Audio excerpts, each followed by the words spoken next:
Welcome back to the deep dive.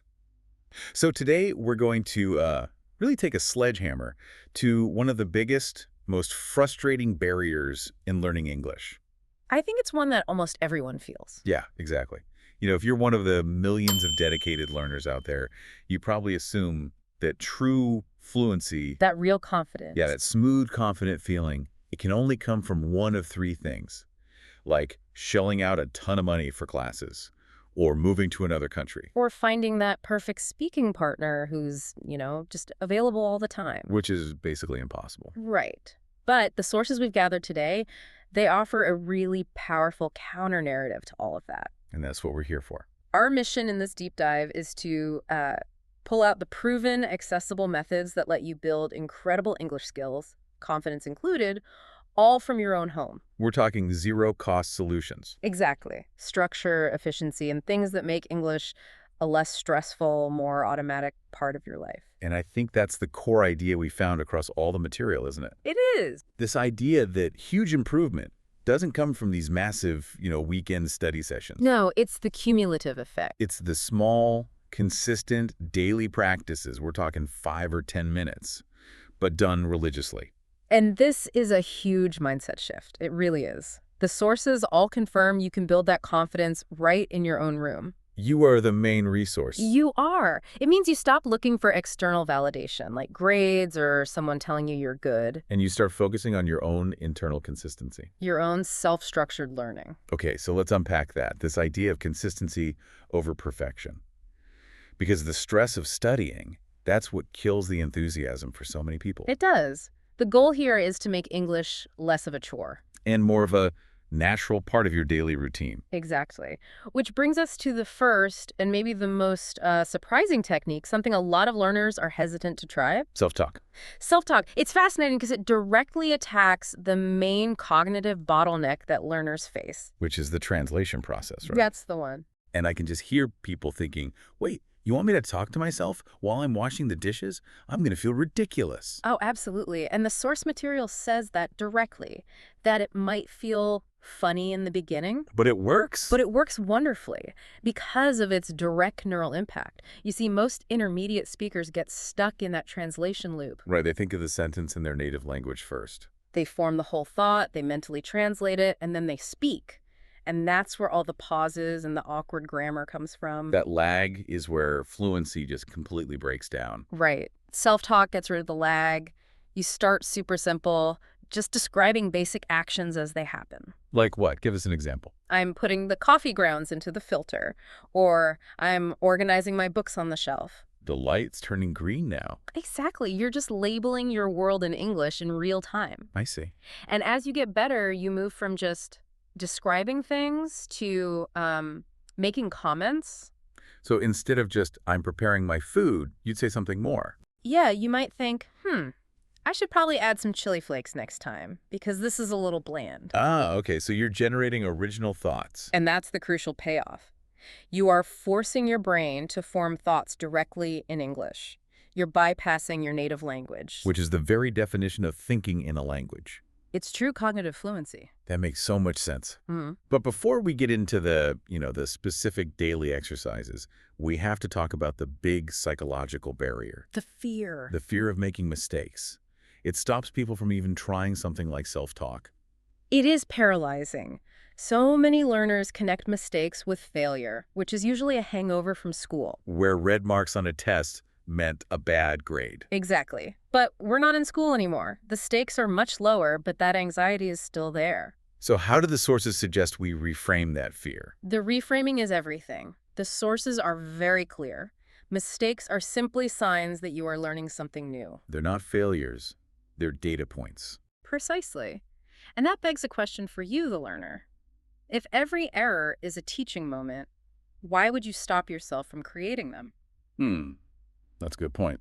Progress comes from trying. It almost never comes from avoiding errors. Every sentence you get wrong actually brings you one step closer to getting it right next time. That's a much healthier way to look at it. You're encouraging people to experiment, not demanding they be perfect right away. Right. Okay, so with that mindset in place, let's pivot to the nuts and bolts, the actual mechanics of daily practice. The 4 essential skills. Listen, read, write, and speak. This is the backbone of that 30-minute daily routine we mentioned. It is, and we have to start with the input side of things, which is high-quality listening practice. Right, but the goal here is so often misunderstood.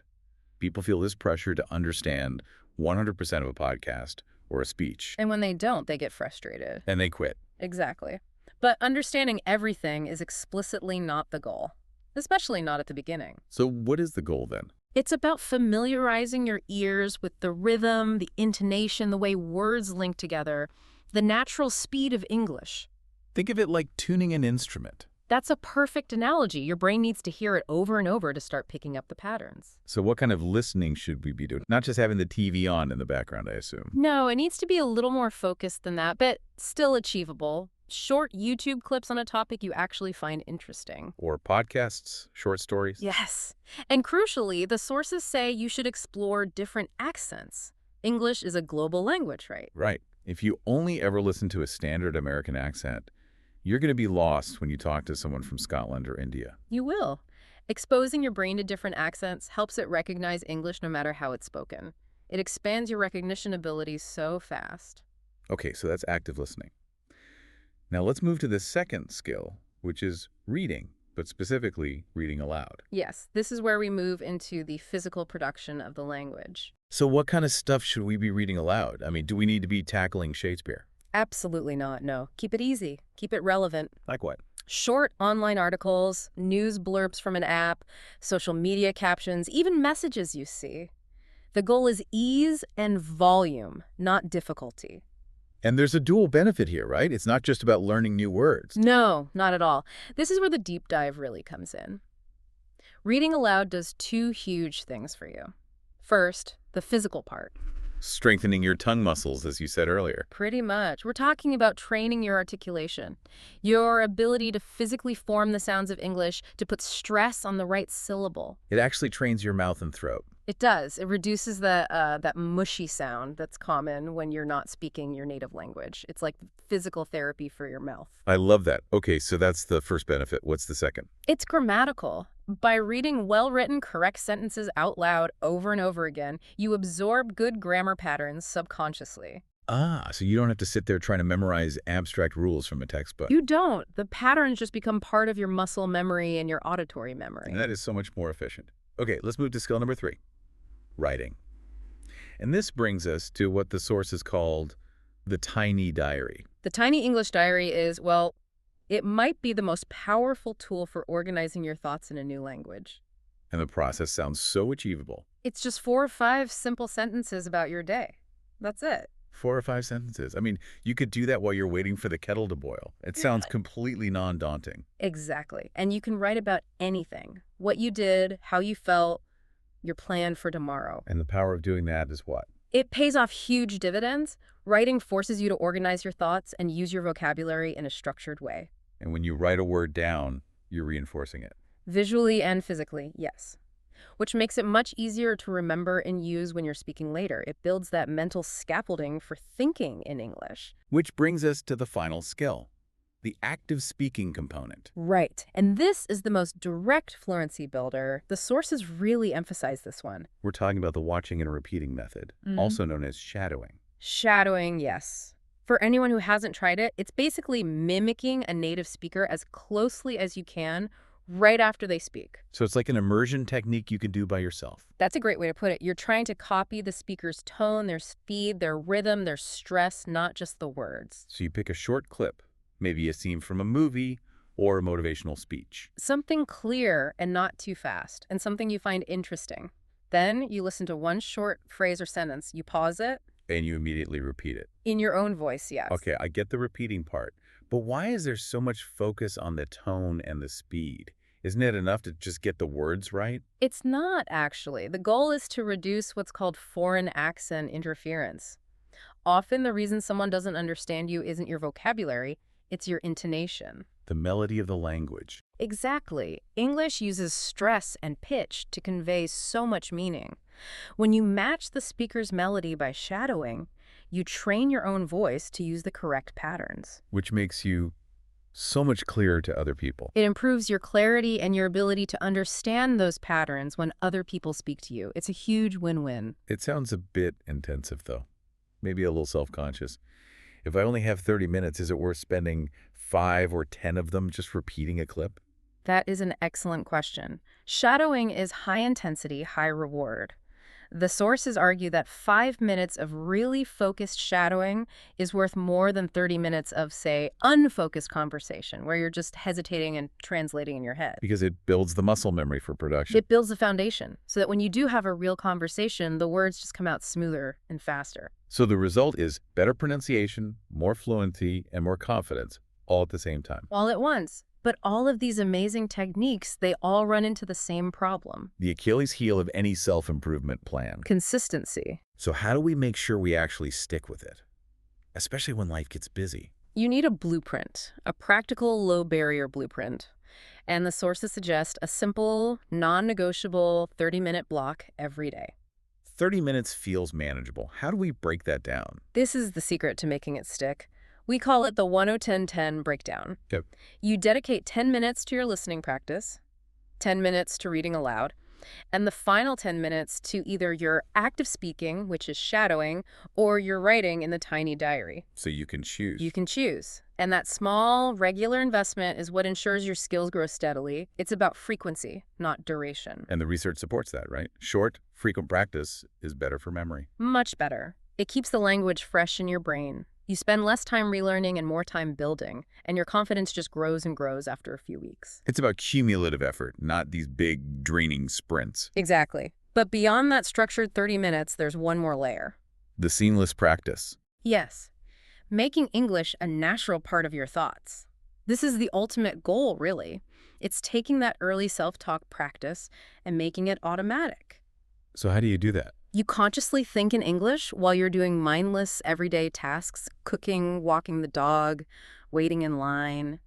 So instead of letting your mind wander in your native language, you actively narrate what's happening around you, but internally in English. You do. And by doing that, you're setting a new default in your brain. So when you suddenly have to speak English to someone, you don't have to switch gears. The language is already on. It's already on. The speaking feels easier, more intuitive. It takes so much less effort. So if we pull this all together, the core message is, well, it's incredibly encouraging. You really don't need the expensive courses or to move across the world. You don't. You just need patience, that 30-minute commitment, and these very specific low-friction techniques. And if you do that, if you consistently speak, listen, read, and write every day, even for a few minutes, Improvement is just unavoidable. It has to happen.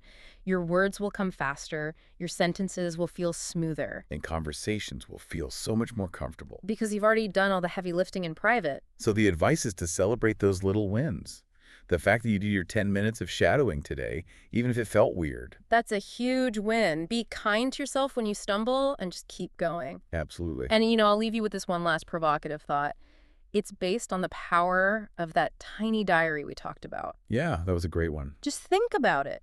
If you commit to writing just 4 or 5 simple sentences every single day, Which sounds so manageable. it is.